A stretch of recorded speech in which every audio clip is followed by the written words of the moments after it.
教室规则：本教室需提前5分钟落座。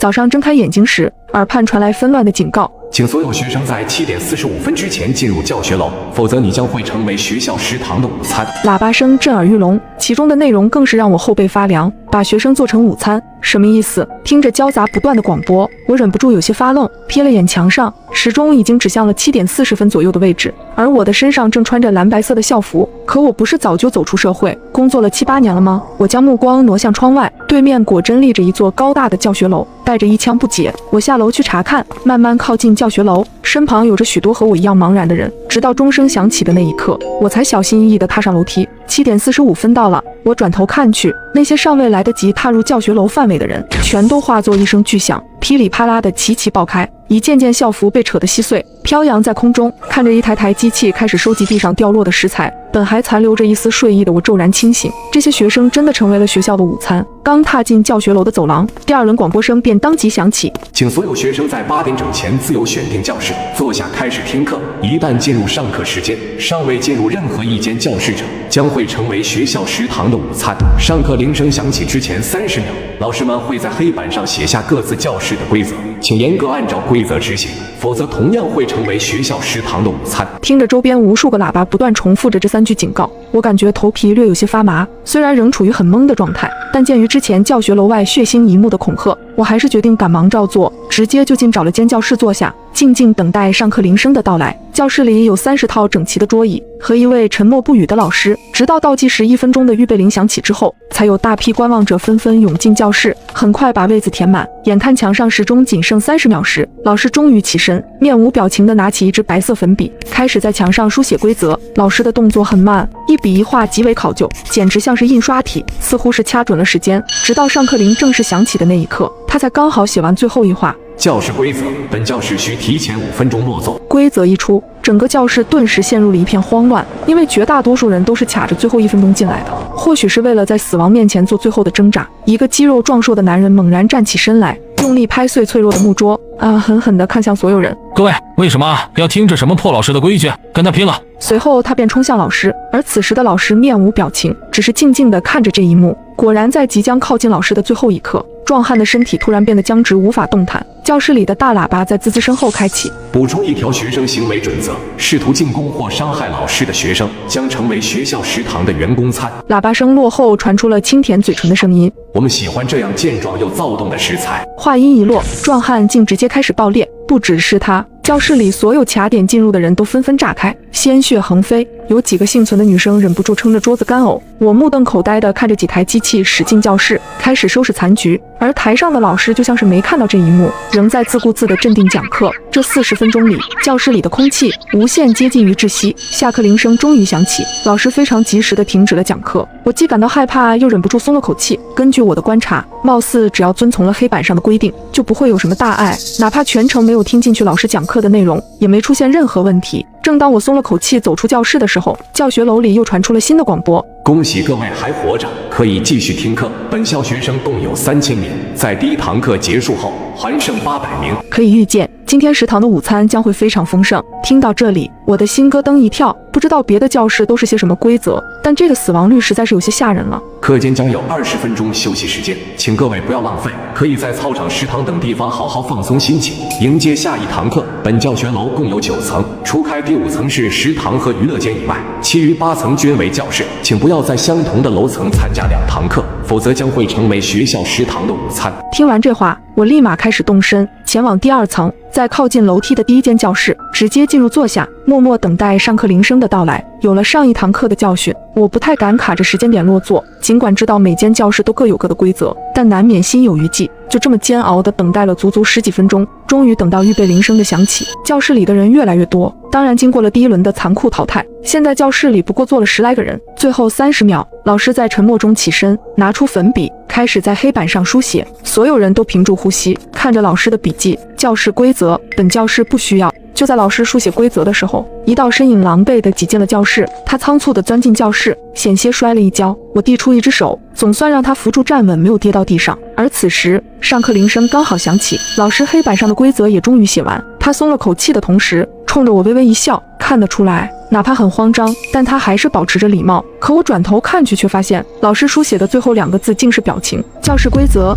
本教室不需要表情。本来准备还女孩一个微笑的我，顿时僵住了脸。随着一声恐怖的尖叫响起，我身旁的女孩竟直接被劈成了2半。我明白，哪怕我的肌肉已经忍不住颤抖，我的脸上也不能有任何变化。40分钟后，直到这道熟悉的声音伴随着下课铃声响起，我总算长长的吐了一口气。恭喜各位还活着，可以继续听课。在第2堂课结束后，本校还剩220名学生。惊魂未定之下，我扫了一眼整间教室，本来坐着的10几个人，现在仅剩下2、3道身影。想要憋住40分钟不动声色，对于人的耐力和体力算是相当大的考验。规则依旧，课间将有20分钟休息时间，请各位不要浪费，可以在操场、食堂等地方好好放松心情，迎接下一堂课。第3堂课将在10点整准时开始，请不要在相同的楼层参加2堂课。紧绷了40分钟的我已经疲劳无比，只能昏昏沉沉地爬上3楼，随便找了间教室坐下。直到预备铃声响起，我才猛然惊醒。教室里竟然聚集了近20道人影，而窗外的大部分教室都空空荡荡，仅仅零星坐着1、2个人。在淘汰率如此惊人的情况下，这间教室几乎承包了3楼1半以上的学生。时间到了，讲台上的老师准时起身，飞快地书写本间教室的规则。教室规则：本教室在讲课期间需全程进行击鼓传花游戏。开始上课后，老师会递给最靠近讲台的同学一把刀，可往随意方向继续传递。老师低头读讲课时，请同学们保持传递，禁止停滞3秒以上。当老师声音终止，抬头之时，持刀之人需要在3秒内往自己身上刮一刀，否则淘汰。第一个接过小刀的同学根本没有熬到3秒，而是在接手之后迅速扔到了旁边的桌上。显然他对于自刮一刀这件事情显得极为抗拒和恐惧，因为力道过大，小刀甚至在桌上轻轻旋转，险些划破第2位同学的手背。好在第2位同学胆量大了不少，眼疾手快地抓住刀柄，总算是赶在3秒之前递出了刀。第3位同学显然镇定许多，接刀之后数出2个数字，从容地把小刀递给了第4位同学，这无疑是给所有人打了个样。随后的几人都学着他的法子，尽量数满至少2个数，再递出小刀。本来慌乱的教室竟变得相当有序，而我处在第6棒上，本来也准备学着他的模样，冷静地默数2秒。可让我没想到的事情突然发生了，就在我接过小刀的那一瞬间，讲台上口沫横飞的老师突然抬起了头，他的瞳子紧盯着我的方向，喧闹声戛然而止。我愣住了，我没有想到第一个面临老师抬头的人竟然是我。无所适从的慌乱顿时涌上心头，我的手忍不住一哆嗦，竟让小刀掉到了桌上。3秒时间转瞬即逝，我的心提到了嗓子眼。可在我即将绝望之际，一抹荧光竟骤然从我眼前划过，我身旁坐了一位短发女孩，居然抢在我之前，拿起小刀在我的手臂上划了一刀。这刀刃远比想象中锋利，带出了一大滩血液，痛感相当明显，差点让我叫出声来。老师见状，始终保持着同样冷漠的表情，埋头继续读起了讲义。女孩当即轻声喊道：“愣着干嘛？快传出来！”我赶忙将刀递了过去，眼看刀慢慢传走，女孩用低沉的嗓音同我说道：“看来我赌对了，不一定要自己亲手刮出这一刀，只要是受罚者出了血就行。”对于她的冷静，我不免有些佩服，不自觉地接过了话茬：“感谢你的援手，我叫酱汁。”我叫青青。她轻轻点头：“你可不可以告诉我，你前2堂课分别去了哪些楼层？1层和2层。”我回道：“你呢？”我先是一路观察，去了4层，随后去了2层，最后来的3层。他深吸一口气，看着黑板上的文字：“我有个想法，想要找人一起实验，不知道你有没有兴趣一试？”面对这样一个十分冷静，我很难拒绝他的提议。请教，规则中有要求，不允许在同一个楼层上2堂课。按照我的推理，很有可能每间教室的规则是一直保持不变的。为了避免我们一直用同一套规则过关，所以才要求我们必须更换楼层。我沉吟片刻，有道理。他的嘴角扬起一丝微笑。所以我们可以交换信息，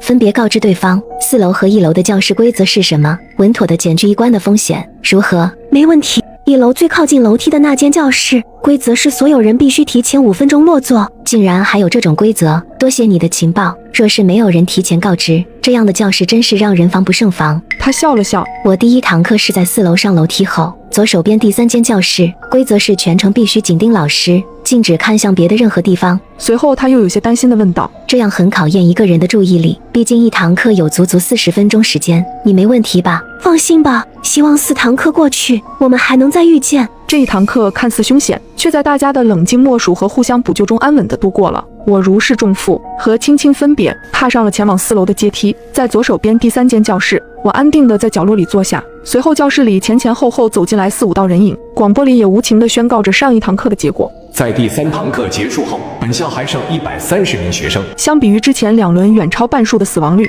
第3轮的数字显得没那么触目惊心。一番静静等待之后，老师终于起身，在黑板上写下了规则。可当他粉笔落下之后，我不禁呆住了。他写的内容竟和青青所说的没有半点关系，根本不是什么全程紧盯老师。我相信青青不太可能用这种欺骗的手段加害我，所以说我们的猜测错了。哪怕同一间教室，每一堂课的规则也不尽相同，而这堂课的规则和上堂课类似，同样是一种游戏。教室规则：本教室在讲课期间需全程进行盲人摸象游戏。开始上课后，老师将会蒙住双眼，同学们有5分钟的时间在教室里藏匿。5分钟之后，蒙着眼睛的老师将在教室内摸索，被摸到的同学将被淘汰。请注意，本场游戏的范围圈定在教室以内，任何人踏出教室的范围都将被淘汰。待到上课铃声响起，老师顺势掏出一张黑色的手绢缠到了双眼上。我扫了眼前后门，发现这是唯一一次没有自动关上教室门的课堂。可以预想，如果有人为了逃避老师的摸索跨出那道门，将会直接变成4件的血肉。我观察了许久，实在没发现这教室里有什么地方好藏的，只好借着桌子翻到了立式空调的顶上。幸亏我算不上重，能勉强在上面站稳。随着5分钟倒计时结束，台上本来安静无比的老师突然凝出一道诡异的笑容，伸出双手。游戏开始后，我死死盯着讲台的方向，就讲台正下方就蹲着一个皮肤白嫩的少年。他不知是艺高人胆大，还是想要验证最危险的地方就是最安全的地方，竟直接躲在了离老师最近的地点。只可惜这位蒙眼的老师，他摸索的第一个地点正是自己的周边。少年终于忍耐不住，急忙滑出几步想要逃窜，谁知老师竟提前拦住了他的去路。无奈之下，他连躲几米退到了门口，情急之中，他不小心退到了门外。随着一声尖锐的警报声响起，他直接原地炸开。最靠近他的一位女人看到这一幕，忍不住惊恐地喊了一句，虽然只是极小的声音，但仍然被老师敏锐地捕捉到。老师的身手十分矫健，明明蒙着双眼，却能以极快的速度在课桌间穿梭，一把拎出了藏在课桌底下的女人。老师的笑阴森至极，嘴角几乎咧满了整张脸。找到你了。饮水机后，椅子下方，不到10分钟的时间，躲藏起来的同学们被陆续找到。游戏才刚起了个头，1/3的进度都还没熬过，已经淘汰了大半，只剩下蹲在空调上的我和一个攀附在窗沿上的长发少女。以她的矫健的身手和敏锐的感知，配合这样地毯式无死角的搜索，我很难相信我们剩下2人可以顺利完成整整40分钟的考验。这分明是个死局。眼看老师离那个长发少女越来越近，我的心里也十分焦急。等她死了，很快就轮到我了。除非我能像蜘蛛侠一样爬到天花板上，否则教室里已经没剩几个空间了。我忍不住盯着黑板上的规则，不停在心里默念。突然，其中一句话引起了我的注意，脑子里顿时冒出一个猜测。看着紧张的马尾少女，我赶忙把食指竖到嘴唇上，示意她不要发出动静。与此同时，我轻轻地脱下校服外套，在老师即将摸到少女身边的时候，我猛然一甩。老师的听觉相当敏锐，当即听出了这番动静的位置，飞快地穿梭在桌椅间，猛然扑向校服。感知到那仅仅是一件衣服之后，他愤怒地将其扯成了几条。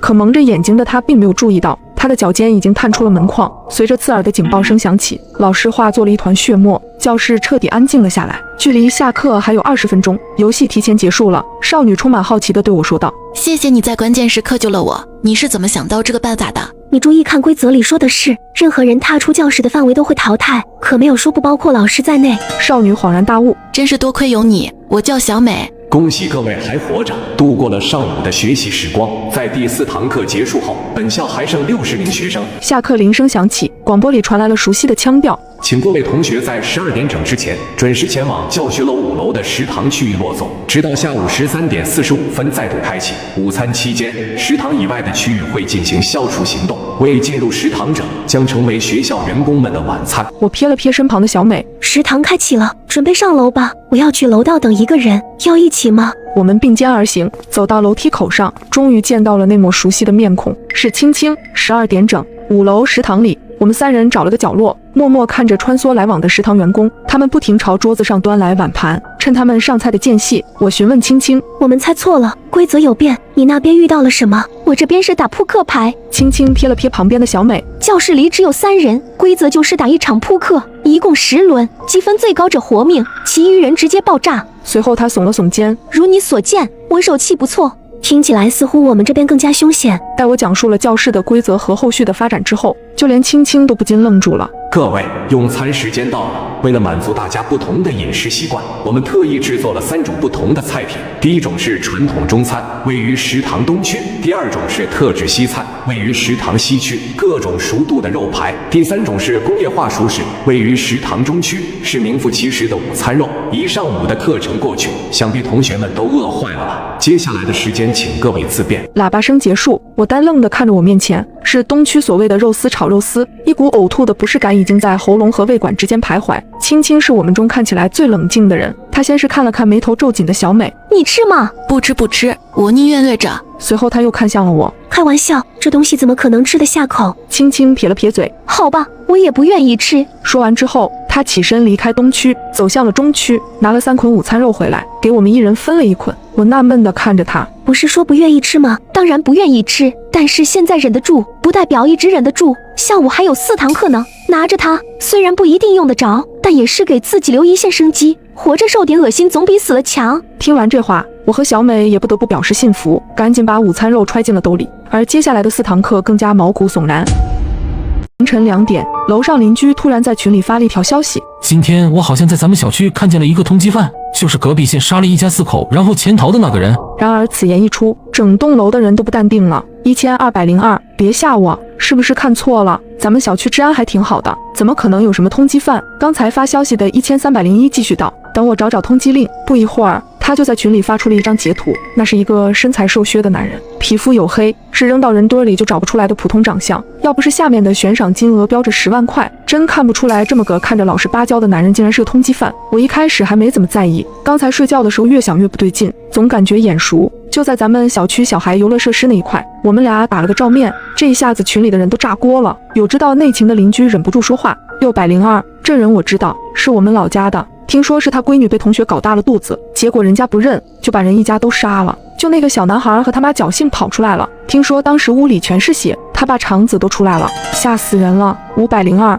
就为了这点事儿，也太丧心病狂了吧？他闺女不检点关人家男方什么事儿啊？402，就是现在的小姑娘都太随便了，说不定是他主动勾引的人家，谁知道呢？802，嘴上积点德吧，就好像你们知道似的。402，我怎么不积德了？怎么别人都没大肚子，就他被搞大肚子了？群里还在吵，我握紧手机，感觉头皮一阵发麻。就在此时，楼上传来一阵闷响，随即寂静的走廊里脚步声慢慢响起，外面有人在走动，可我吓得一动都不敢动，甚至不敢去看看外面到底是谁。群里还在热火朝天的讨论那个女孩到底是不是活该，我颤抖着手指赶紧打下几个字。这时候还有心思争论这个，赶紧报警啊，这可是杀人犯啊！不一会儿楼上回复了1301，报了，警察说很快就到，大家放心吧，今晚上先别出门。我擦了一把额头上的冷汗，在心里安慰自己，没事儿的。我迷迷糊糊睡了过去，再次醒来时，窗外已经天光大亮，连滚带爬的拿过手机打开业主群，楼上又说话了：1301，刚才警察跟我联系了，已经抓到了，大家不用怕了，安心睡觉吧。402，这么快，感谢警察叔叔。就在这时，群里又有人发消息了：202，刚醒，可我男朋友就是接到派出所的，他说昨晚上没接到过报警电话，也没出过警。601，会不会不是咱们接到派出所接的警？202，我男朋友打听了，昨晚上就没抓过人，这么大的案子要是给办了，肯定早就传开了。1301，你到底在哪儿报的警？其他人也跟着艾特起来。302，你是不是耍我们？赶紧出来！1301。802，造谣是要进去的，再不说话我们就真报警了，你就等着进去吧！1301。然而昨晚还积极发言的1301，这次却一言不发了，艾特许久无果。有些脾气比较暴躁的邻居干脆在群里扬言要去找他，尤其是楼下的502，那是个光头大哥，直接就说要上来。我也有点生气，反正就在楼上，我干脆也跟着一起上去了。结果我和光头大哥刚上了半层楼梯，脚步就都不约而同地停下了。楼上的大门虚掩着寂静无声，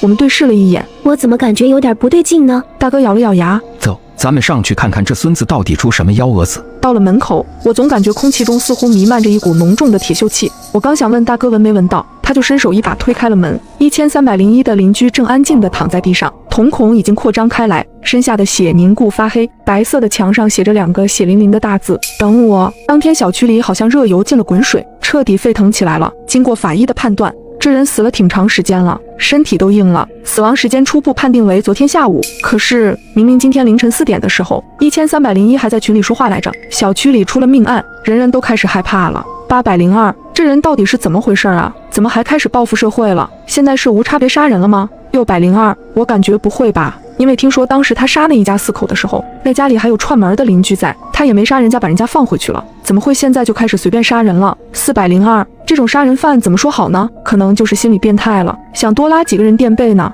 我也有些奇怪，因为这个案子我知道，当时领导派我去写稿子，但是我心理素质太差，在现场吐得天昏地暗，最后领导只能找人来换我。我想了一下，给同事发了个微信，问了一下具体的情况，同事很快甩过来一个链接，压根儿就不是你们邻居说的什么被搞大了肚子，这个小女孩很惨的，让你们邻居积点口德吧。我点开链接，瞳孔微缩，标题是14岁女孩拒绝同学示爱惨遭毁容，还配了照片，眼睛虽然打了码，却也能看出来这是个很清秀漂亮的小姑娘。14岁的琳琳因为拒绝了男同学的示爱，男同学怀恨在心，趁琳琳放学回家的路上将其强行掳走，带到荒地里强暴，并在其脸上泼了大量硫酸致其毁容。凶手因不满14岁无法定罪，只能对其进行批评教育。那个案子我跟到现在，杀人的就是女孩的爸爸，女孩子他妈生她的时候就没了，这些年都是他爸一个人把她拉扯大的。听说那个小畜生犯事之后，女孩爸爸去要说法，结果被他一家给打出来了。他妈还带着那个小畜生去过那个女孩家里，问他怎么还不去死。怎么说呢，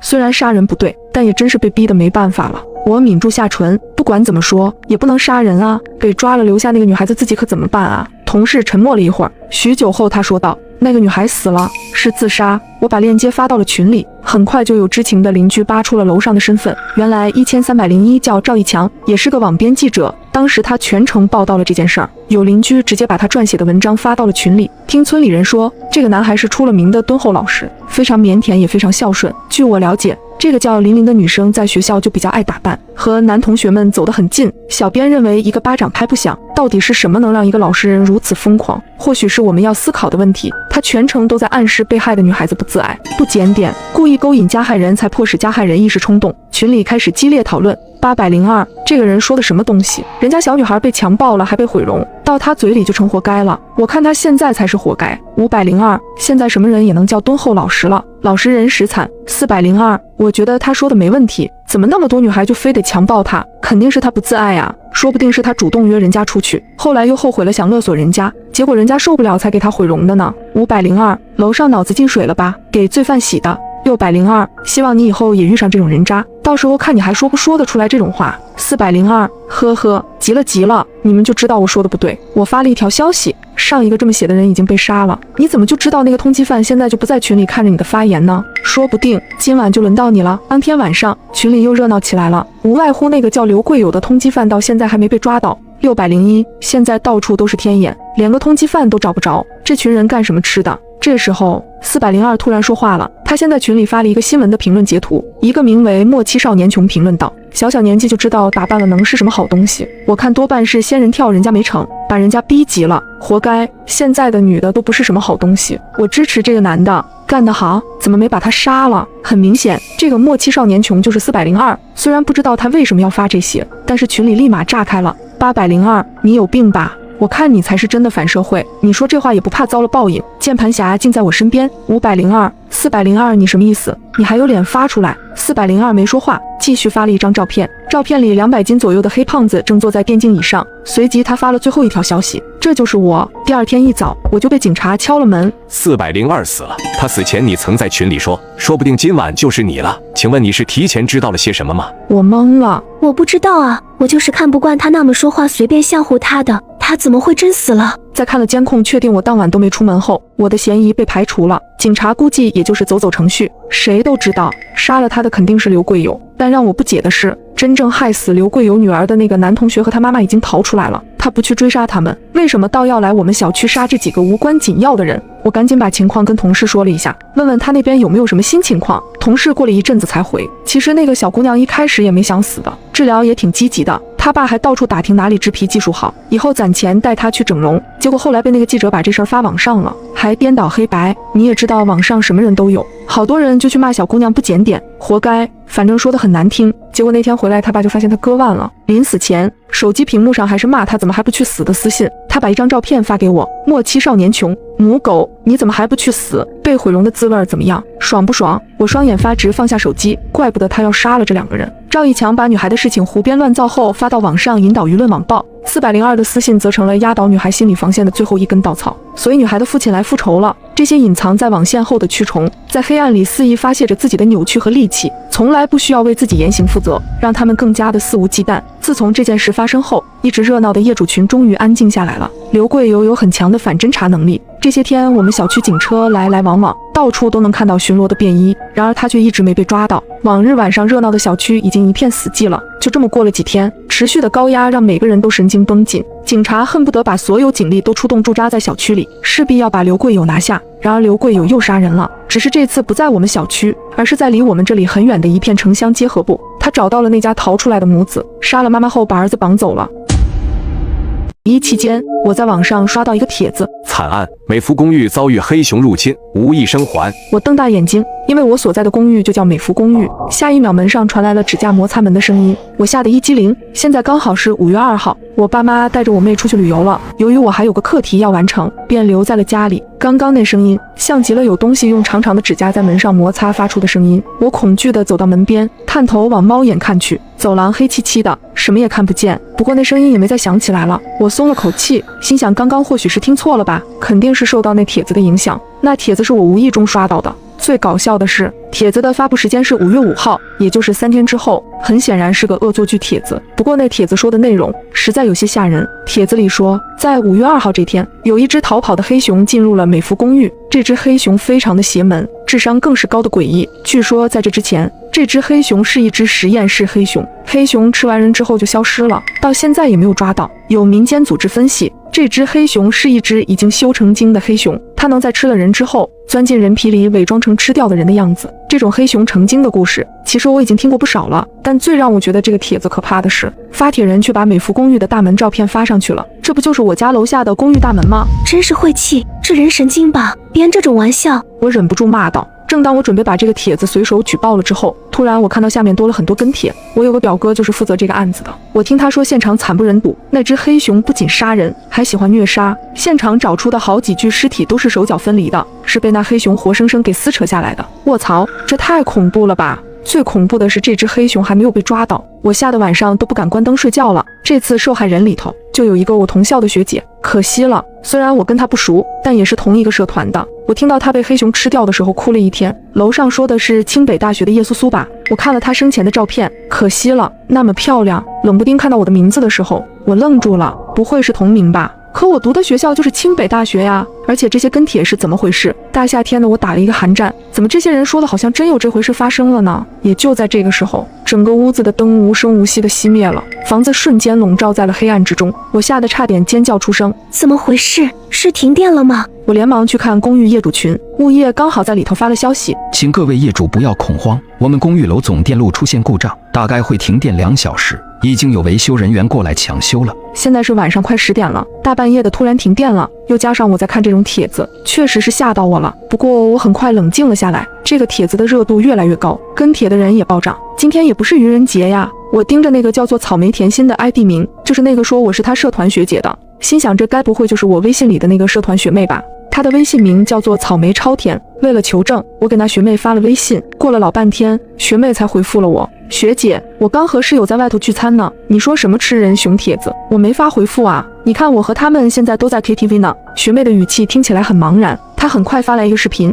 视频里几个女孩在 KTV 唱的忘情。我松了口气，果然这神经帖子就是一个离谱的恶作剧吧。不过学姐，我在某书的 ID 名的确叫做草莓甜心，你怎么知道的呀？难不成你刷到我发的内容了吗？一瞬间我愣住了，我想要把这个回复截图发给学妹，可我却截图不了，一旦我试图截图就会死机，甚至我在这个帖子下面也发不了任何回复。但我退出去看其他帖子，都是能正常截图和回复的。我皱起眉头，感觉到了一种不安感。随着帖子的热度越来越高，有人说想看下叶苏苏的照片，有网友很快把照片发了出来。当我看清照片的一瞬间，血液仿佛都凉了几分，因为照片里这人的确是我。可惜了，叶苏苏本来很快就保送读博了，他爸妈回来后看见他的尸体，一夜白头。据说叶苏苏的脸皮都被那黑熊扒了下来。叶苏苏好像还有个妹妹，他妹现在据说患上了抑郁症，自杀了好几次了。该死的黑熊！我要是见到那熊，非得把他熊胆都掏出来。楼上的，你还是自求多福，求那黑熊不要吃你吧。我呼吸愈发的急促，心脏狂跳，后背阵阵发冷。如果这是真实的，那么只有一种可能，这个帖子来自于3天后的未来。就在今晚，会有一只实验室逃出来的黑熊闯入公寓，然后将我们所有人都杀光。我一下就想到了我刚刚听到指甲摩擦门的声音，那有可能并不是我听错了，而是那只黑熊已经进来了。我额头一下全是冷汗，可我不知道要怎么提醒正住在公寓里的其他人。要说有熊进来了，不仅没人相信，肯定还会把我当成神经病。我也不能报警，因为这件事还没发生。要是贸然报警，连警察都会觉得我疯了。正当我不知如何是好的时候，一个十分细微的声音吸引了我的注意，像是有什么东西正在用指甲敲击着门，一下又一下，十分有规律。我突然想起刚刚我在猫眼外什么也没看到，可走廊是黑的，那黑熊也是黑的。如果那黑熊就藏在门外，我也是看不清楚的。一想到那黑熊可能已经来到我门口，我后背汗毛耸立。走廊是声控灯，而且这灯是应急用的，不会因为停电而失去作用，只要有人走过都会亮起来。可现在门缝里没有任何光亮透进来，如果门口真是那黑熊，难道他会隐藏自己的脚步声？我紧张地拿起厨房里的水果刀，小心翼翼地靠近门。屋外一片寂静，一点声音也没有。但这正是我觉得奇怪的地方。我家住在504，这层楼一共有4间房，住了3户人家。502住的是一个2次元宅男高中生，好像叫小伟。小伟平时住校，只在放假的时候回来住，可每次一放假，他准通宵打游戏，声音还开得老大。可今天502安静得出奇，连一点动静都没有。501住的是一个年轻的单身妈妈，她那孩子也就几个月大，正处于时不时就哭闹的阶段。可今晚我愣是没听见一点孩子的哭声，安静的实在有些过于奇怪了。我探头去看猫眼，可外头还是黑的，什么也看不清。也就在这个时候，突然感应灯亮了，有脚步声响起，我听到脚步声停在了502的门口，砰砰，有人敲了502的门。这时我看到业主群里发了新消息，我们维修人员需要挨户检查各位业主家的电力设备，会有进门检查的可能，辛苦各位业主配合一下。原来是维修人员。敲门声持续了很久，我才听到502开了门。几秒后，关门声响起，看来是维修人员进去了。可我等了半个多小时，都没听到开门声再响起。检查电力要这么久，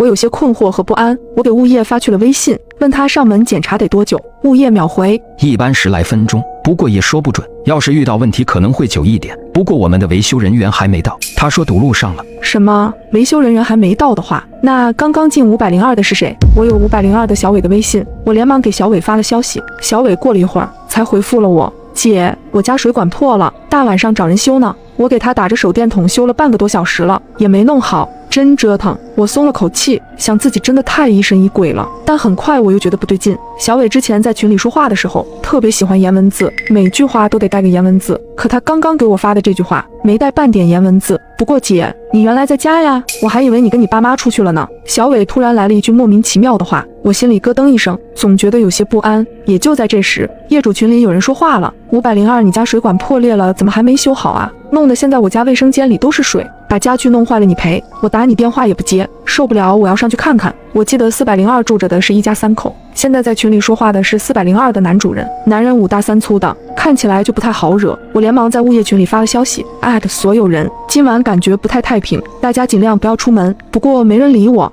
也是，我突然发这么一条奇怪的消息，要我看见了也只会当作没看见。很快我听到了402上来的声音，他怒气冲冲地猛拍502的门。过了一会儿，502开门了。502，你人呢？我听到402站在门口大喊的声音，很显然小伟并没有出来。我小心翼翼地推开门，只留了一点缝隙往外看去。男人站在门口，似乎在犹豫该不该进去，因为402家里太黑了，连一点光都没有透出来。可刚刚小伟不还说是集水管工打着手电修水管，那怎么可能里头一片漆黑呢？我紧张的心突突跳。502的门只开了一点，虚掩着一条2指宽的缝隙。赶紧出来啊！我知道你在家，不出来我就进去了。男人骂骂咧咧，可502里头一点声音都没有发出，死一般的寂静，静得我只听到自己的心跳声和402急促的呼吸声。你这个缩头乌龟，那老子进去了，你可别说老子私闯民宅。男人气不过伸手一推，但他只推了一半，就像是被什么东西给挡住了，就好像有什么东西正站在门后抵着门一样。我被自己脑补的这个画面吓得浑身发毛。402也感觉不对，使劲推了推门。谁站在门后？也不说话，故意吓唬老子。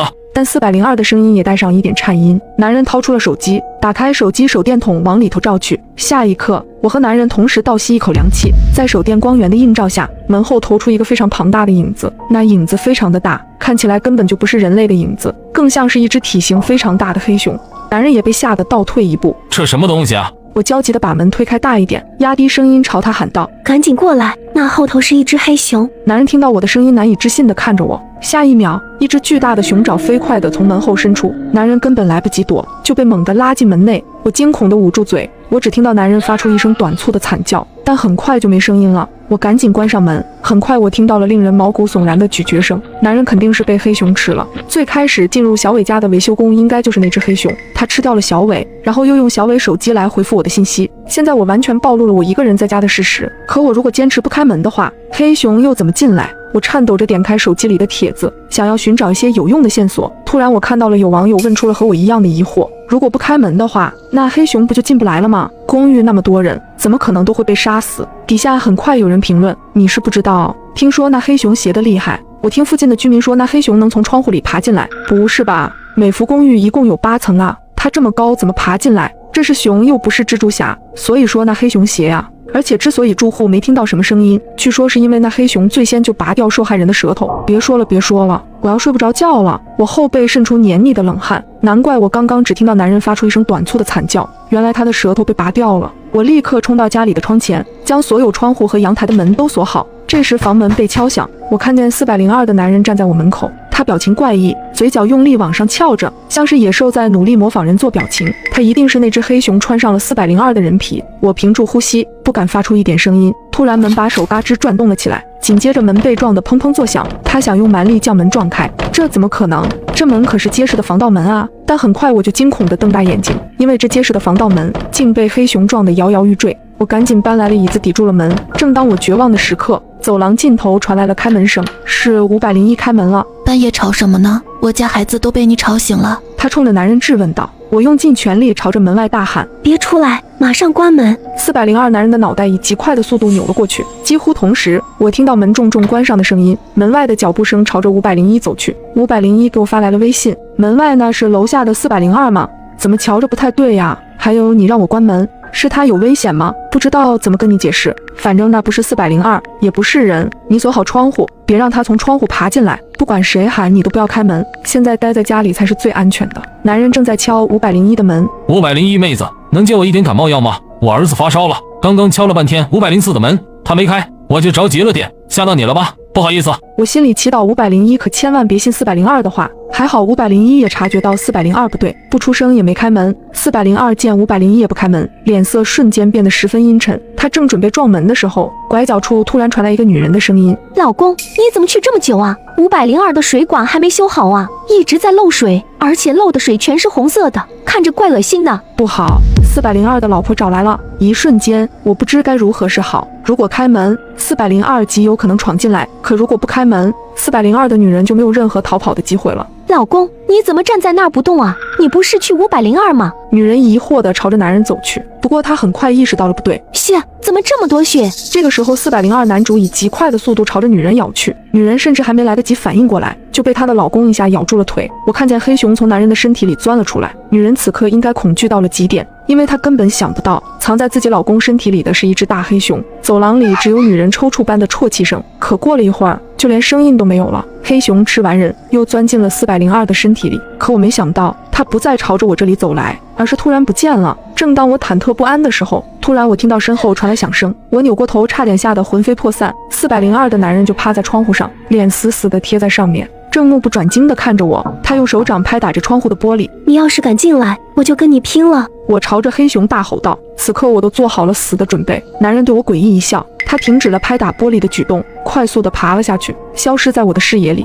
我愣住了，难道这黑熊放弃了？可不应该啊，一定有什么其他的原因。为了寻找线索，我又点进了帖子，我快速浏览着，希望能多找到一点有用的细节。有一个评论吸引了我的注意力，我有一个疑问，为什么叶苏苏和501是黑熊最后吃掉的呀？他先吃掉了504，然后把这两人留到了最后，我有点不理解。楼上的。这么跟你说吧，我老家都说黑熊血，是因为黑熊这玩意儿喜欢将最嫩的食物留到最后。你想想，叶苏苏长得那么漂亮，501还有一个婴儿，那婴儿被发现的时候，脑袋都被开瓢了。看到这个回复的瞬间，我汗毛耸立。